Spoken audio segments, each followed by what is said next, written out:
Hello friends, स्वागत है आपका गुरु विद्या पर। और आज हम पढ़ रहे हैं जनरल नॉलेज क्वेश्चंस की Indian polity and constitution series.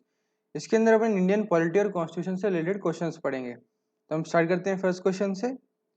Which of the following is concerned with the regularity and economy of expenditure of the government. यानी कि इन चारों कमिटियों में से कौन सी कमिटी है जो कि गवर्नमेंट के जो एक्सपेंसेस और उनकी देखरेख होती है उन पर ध्यान देती है। तो हमारे पास चार ऑप्शन है। Public accounts committee, B estimates committee, C business advisory committee या फिर D committee on the office of profit. हमारा आंसर क्या है? A, public accounts committee. जो पब्लिक अकाउंट्स कमेटी है वो इस पे देखरेख रखती है कि जो एक्सपेंडिचर हो रहे हैं वो रेगुलरली जो होते हैं वही हो रहे हैं या और कोई प्रॉब्लम हो रही है उनमें, या सही चल रहे हैं एक्सपेंडिचर की नहीं। ठीक है, आगे चलते हैं हम नेक्स्ट क्वेश्चन पर। द एस्टिमेट्स कमेटी, फिर हमारे पास चार ऑप्शन है। A consist of 30 members appointed by the speaker, कि एस्टिमेट कमेटी में 30 मेंबर्स होते हैं जो स्पीकर अपॉइंट करता है। और बी है consist of 15 members each from Lok Sabha and Rajya Sabha, कि एस्टिमेट कमेटी में 15 मेंबर होते हैं लोकसभा के और 15 मेंबर होते हैं राज्यसभा के। और सी है has its members elected according to the system of proportional representation, कि इसके जो मेंबर सिलेक्ट होते हैं वो प्रोपोर्शनल रिप्रेजेंटेशन के हिसाब से इलेक्ट होते हैं। यानी कि जिस स्टेट का जो प्रतिनिधि होता है वो जितने लोग इलेक्ट करता है, मतलब जितने लोग को रिप्रेजेंट करता है, यानी कि उसके स्टेट में जितने लोग होते हैं उस हिसाब से ही मेंबर उसके इलेक्ट होते हैं इस कमेटी में। या फिर डी है has a union minister as its chairman, कि जो उसका चेयरमैन होता है इस कमेटी का वो यूनियन मिनिस्टर होता है। हमारा आंसर क्या है? C, has its members elected according to the system of proportional representation, कि जो इसके जो मेंबर्स इलेक्ट होते हैं वो प्रोपोर्शनल रिप्रेजेंटेशन के हिसाब से इलेक्ट होते हैं। यानी कि मान लो कि जो अपना लोकसभा है, लोकसभा में यूपी से है ना सबसे ज़्यादा मेंबर्स आते हैं। ठीक है, क्योंकि यूपी बहुत बड़ा स्टेट है। तो मान लो कि यूपी से आते हैं 15 मेंबर्स, और दूसरा कोई है, दूसरी कोई स्टेट, चल मान लो राजस्थान है, राजस्थान से आ रहे हैं 5 मेंबर्स। ठीक है, तो इस हिसाब से जो एस्टिमेट्स कमेटी है तो उसके अंदर भी 3 मेंबर्स आएंगे यूपी से और 1 मेंबर आएगा इस हिसाब से राजस्थान से, प्रोपोर्शनली। ठीक है, ऐसे एस्टिमेट्स कमेटी में एक प्रोपोर्शनल रिप्रेजेंटेशन होगा। ठीक, तो इसी हिसाब से एस्टिमेट्स कमेटी में भी मेंबर्स आते हैं। आगे चलते हैं अब हम। विच of the following committees is not created by the speakers nomination of members.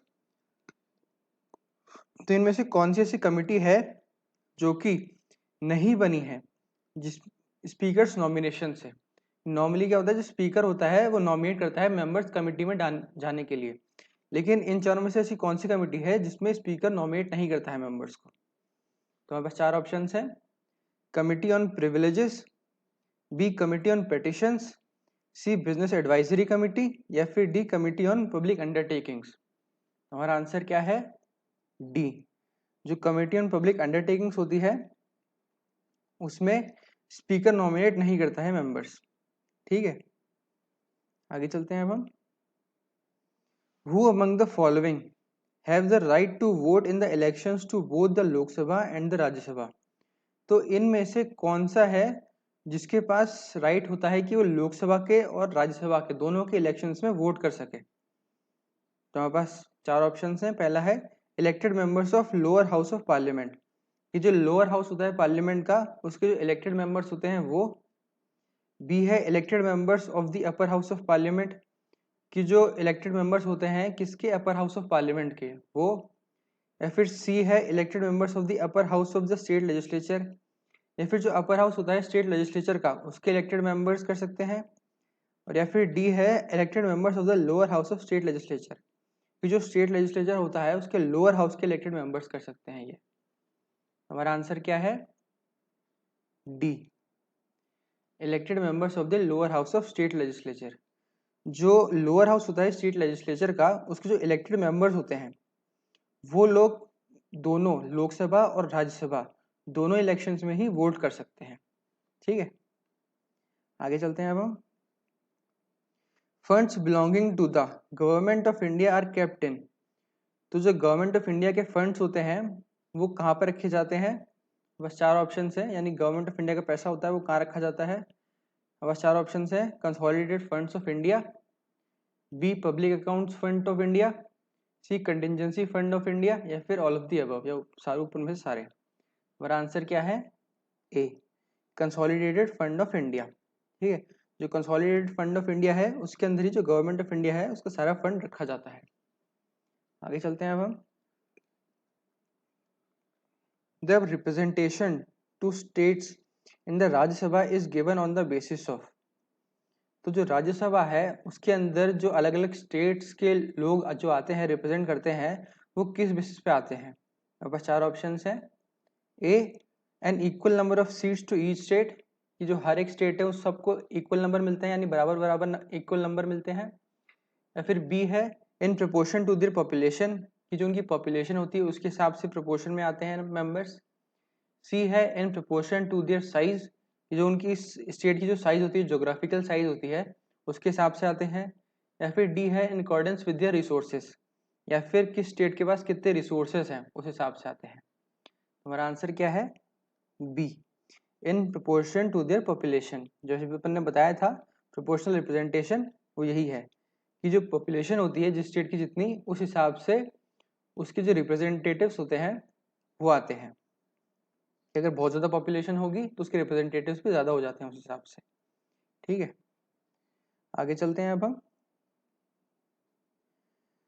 If the speaker of lower house of the state wants to resign, his letter of resignation is to be address to the. अगर जो lower house of state होता है उसका जो speaker हो वो resign करना चाहता है तो उसका जो लेटर ऑफ रेजिग्नेशन है वो किसको देगा वो। हमारे पास 4 ऑप्शन हैं। चीफ मिनिस्टर को देगा, बी डेप्यूटी स्पीकर को देगा, सी गवर्नर को देगा, या फिर डी प्रेसिडेंट को देगा। हमारा आंसर क्या है, बी जो डेप्यूटी स्पीकर होता है उस हाउस का उसको देगा। ठीक है, आगे चलते हैं अब हम। अ डिसोल्यूशन डज नॉट अफेक्ट, जो एक डिसोल्यूशन होता है यानी कभी जो रद्द हो जाती है राज्यसभा लोकसभा तो वो किस चीज को इफेक्ट नहीं करता है। ए है अ bill that originated in Rajya Sabha and Saint to Lok Sabha, कि ऐसा कोई बिल जो कि राज्यसभा में बना हो और जिसे लोकसभा में भेज दिया गया हो तो वो डिसोल्यूशन के बाद भी कोई प्रॉब्लम नहीं आएगी उसमें डिसोल्यूशन पर भी। या फिर be a bill that originated in Lok Sabha but has been sent to Rajya Sabha, कि ऐसा एक बिल जो कि लोकसभा में बना हो और राज्यसभा में भेज दिया गया हो उसके बाद। सी है अ bill that originated in Rajya Sabha but has not yet been sent to the Lok Sabha, कि ऐसा एक बिल जो कि राज्यसभा में बना हो लेकिन जिसे अभी तक लोकसभा में नहीं भेजा गया है। और या फिर डी है एनी ऑफ द अबव, यानी ऊपर में से कोई भी। हमारा आंसर क्या है, सी। तो जो डिसोल्यूशन है वो ऐसे कोई बिल को इफेक्ट नहीं करेगा जो कि राज्यसभा में बना हो लेकिन अभी तक लोकसभा में नहीं भेजा गया है। ठीक है, आगे चलते हैं अब हम। इफ एन अनक्वालिफाइड और disqualified person sits and votes in parliament, कि अगर कोई अनक्वालिफाइड पर्सन है या डिस्क्वालिफाइड पर्सन है जिसको कि राइट नहीं है पार्लियामेंट में बैठने का, वो अगर वोट करता है पार्लियामेंट में, बैठता भी है और वोट भी करता है पार्लियामेंट में, तो उस केस में क्या होगा। ए है he is liable to be prosecuted and jailed, कि वो उसको प्रोसिक्यूट किया जाएगा और उसे जेल में डाला जा सकता है। ठीक है, बी है he may be fine ₹500 per day office of sitting, ये वो जब तक बैठ रहा है पार्लियामेंट में उसके हर एक दिन पे उसके ₹500 जुर्माना लग जाएगा। या फिर सी है he may be imprisoned by the house, कि उसे जेल में भी डाला जा सकता है। डी है नथिंग कैन बी डन, कि उस पर कुछ भी नहीं किया जा सकता।